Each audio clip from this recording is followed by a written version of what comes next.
पावसाची सुरुवात, गरमागरम इडली आणि taste of family style sambar. In शॉर्टमध्ये बनवलेलं कुकरमधील हे सांबार तुम्हाला नक्की आवडेल. रेसिपी नक्की ट्राय करा. इडलीसाठी येथे मी 1.5 वाटी तांदूळ घेतलेला आहे. तांदळाची निवड कशी असावी तर ज्याचा भात चिकट होतो त्या टाईपचं तांदूळ तुम्ही निवडा. 2 ते 3 वेळा तांदूळ स्वच्छ पाण्यामध्ये धुवून घ्यायचा आहे. त्यानंतर यामध्ये 1 ग्लास पाणी घालायचं आहे. 2 चमचे मेथीदाणे अजिबात स्किप करू नका, याने चव खूप छान येते इडलीला. 1 चमचाभर हरभरा डाळ. ज्या वाटीने आपण मापून तांदूळ घेतलेला आहे ना, त्याच वाटीमध्ये अर्धा ते पाऊण वाटी उडदाची डाळ स्वच्छ 2 ते 3 वेळा धुवून घ्यायची आहे. धुतल्यानंतर यामधील इम्प्युरिटीज निघून जातील. डाळ भिजेल इतकं पाणी घालायचं आहे आणि आता दोन्हीही झाकण बंद करून 4 ते 5 तासांसाठी मिनिमम भिजत ठेवायचं आहे. माझे 4 ते 5 तास झालेले आहेत, तर तुम्ही पाहू शकता किती छान डाळ उमलून आलेली आहे. आणि आता इडली बॅटर बनवण्यासाठी हे एकदम परफेक्ट भिजलेलं आहे. तर बॅटर बनवण्याची सुरुवात करण्यापूर्वी एक सिक्रेट इन्ग्रेडियंट म्हणजेच अर्धी वाटी पोहे आपण भिजत ठेवलेले आहेत. तुम्ही पाहू शकता ही वाटी छोटी आहे. तर हे बॅटर कसं बनवायचं आहे ते पहा. तर यामध्ये आपण तांदूळ भिजवलेला आहे, त्यातील 2 ते 3 चमचे घ्यायचे आहेत आणि 1 चमचा आपण भिजवलेली जी उडदाची डाळ आहे ती घालायची आहे. पोहे आपण अगदी शेवटी घालणार आहोत. प्रथम फक्त थोडंसंच पाणी आपण घालायचं आहे. आपण तांदूळ भिजवलेलं पाणी आहे तेच घालायचं आहे. झाकण बंद करून छान मिक्सरमध्ये कोर्स टेक्स्चरमध्ये आपण हे बॅटर करून घेणार आहोत. याची कन्सिस्टन्सी पाहू शकता, एकदम फाईन पेस्ट नाही बनवलेले आहे, थोडंसं अगदी कोर्स टेक्स्चर ठेवलेलं आहे. आणि आता मोस्ट इम्पॉर्टंट की काढताना आपण वापरणार आहे ते थोडं मोठं असावं. इतकं मोठं असावं की ते बॅटर आपण जे तयार करत आहोत त्याच्यापेक्षा ते दुपटीने उमलून येतं. त्या पद्धतीने आपण भांडं घ्यायचं आहे.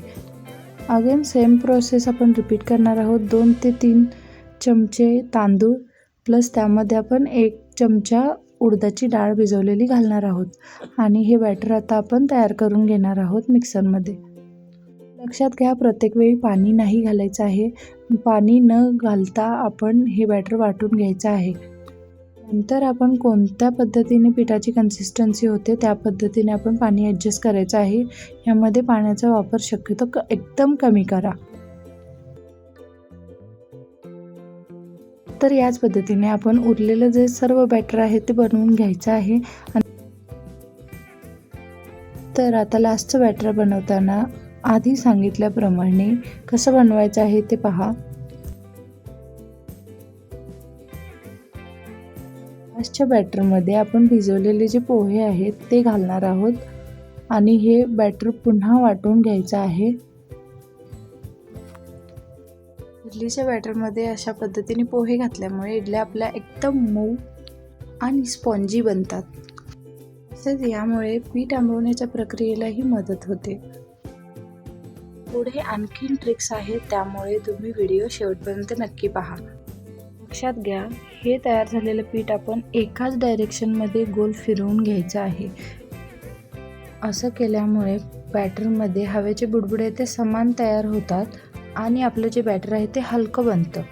आता सिक्रेट म्हणजे एक मिरची घ्यायची आहे, ती अख्खी आहे तशी पिठामध्ये घालायची आहे आणि वरून सुती कापड झाकून त्याला छान बांधून घ्यायचं आहे. हे आता ओव्हरनाईट आपण ठेवायचं आहे. मी आता एका कपाटाच्या उभीत छान झाकून ठेवलेलं आहे. तर आता आपण TOF स्टाईल छान सांबार बनवायला घेऊयात. त्यासाठी 1 ते 1.5 शेवग्याची शेंग छान सोलून चिरून कुकरमध्ये जास्त शिजले जाते, त्यामुळे सेपरेटली शिजवून घ्यायचे आहे. वांग, बटाटा आणि दुधी बारीक चिरून घेतलेली आहे. फोडणीपर्यंत पाण्यामध्येच ठेवायचे आहेत. ते शेवग्याची शेंग आपली शिजलेली आहे, तर लगेचच फोडणी देऊन घेऊयात. चमच्याभर तेल, हिंग, मोहरी, जिरे, कढीपत्ता, 1 मध्यम आकाराचा बारीक चिरलेला कांदा. कांदा फोडणीमध्ये 2 ते 3 मिनिटं छान भाजून घ्यायचा आहे. आता आपण यामध्ये एक मध्यम आकाराचा बारीक चिरलेला टोमॅटो घालणार आहोत.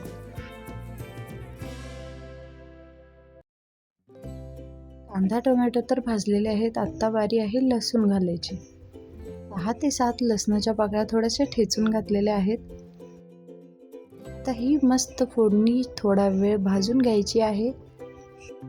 त्यानंतर आपण यामध्ये आपल्या बारीक चिरलेल्या भाज्या घालणार आहोत. लो टू मीडियम फ्लेमवर ह्या भाज्या आपण छान तेलामध्ये परतून घ्यायच्या आहेत.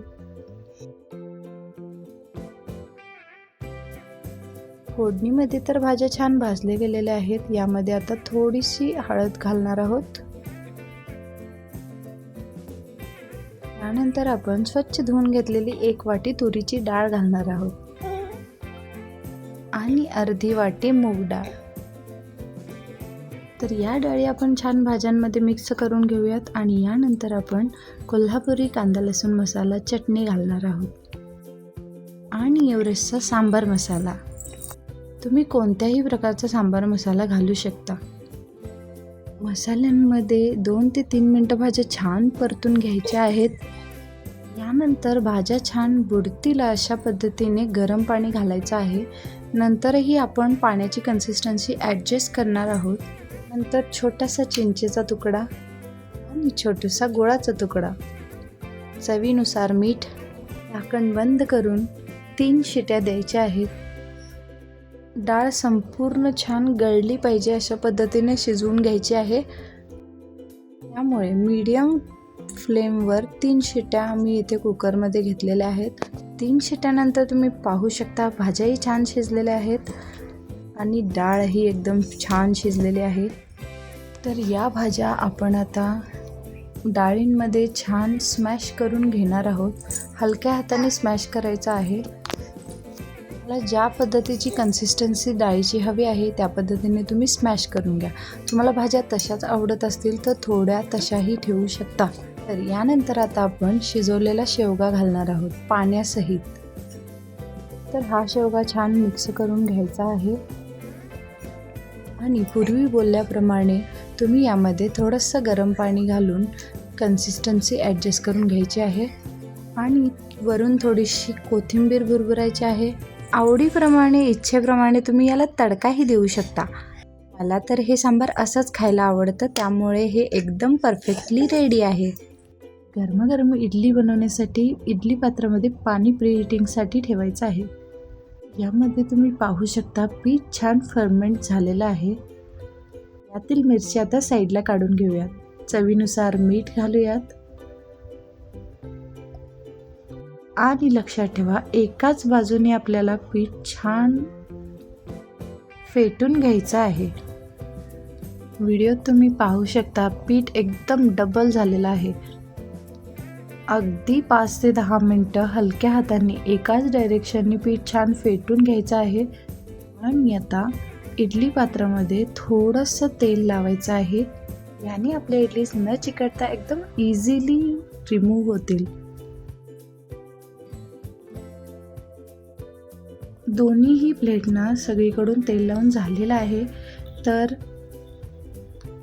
पाणीही उकळून तयार आहे, प्रीहीटिंग झालेलं आहे. तर लगेचच आपण इडलीचं बॅटर इडली पात्रामध्ये घालून घेऊयात. 1/2 ते पाऊण या प्रपोर्शनमध्येच आपल्याला इडलीमध्ये बॅटर फिल करून घ्यायचं आहे. कारण शिजल्यानंतर इडली फुगली जाते आणि त्यामुळे आपण पाऊण या प्रपोर्शनमध्येच आपण इडलीचं बॅटर फिल करत आहोत. दोन्हीही प्लेट्स आता आपल्या रेडी झालेल्या आहेत. तर लगेचच आपण यांना शिजण्यासाठी इडलीच्या भांड्यामध्ये घालून घेऊयात. झाकण बंद करून 15 मिनिटातच आपली इडली तयार होते. साधारण वरचा भाग जर चिकट नसेल तर इडली शिजली असं आपण म्हणतो. जर समजत नसेल तर तुम्ही स्टिकचा वापर करूनही चेक करू शकता. इडल्या आपल्या तयार झालेल्या आहेत. आता वेळ आलेली आहे प्लेटिंगची. जर तुम्हाला चटणीची रेसिपी हवी असेल तर कमेंट बॉक्समध्ये नक्की सांगा. तुम्ही पाहू शकता आपल्या इडलीज अगदी हातानेही इझिली रिमूव्ह होत आहेत. एकदम सॉफ्ट, फ्लफी आणि डेलिशियस आपले इडली सर्विंगसाठी एकदम रेडी आहेत. व्हिडिओला लाईक करायचं राहून गेलं असेल तर एकदा लाईक करून घ्या आणि चॅनलवर नवीन असाल तर सबस्क्राईब करायला विसरू नका. ह्या दोन्हीही रेसिपीज तुम्हाला कशा वाटल्या हे कमेंट बॉक्समध्ये नक्की सांगा. व्हिडिओ शेवटपर्यंत पाहिलात त्याबद्दल धन्यवाद.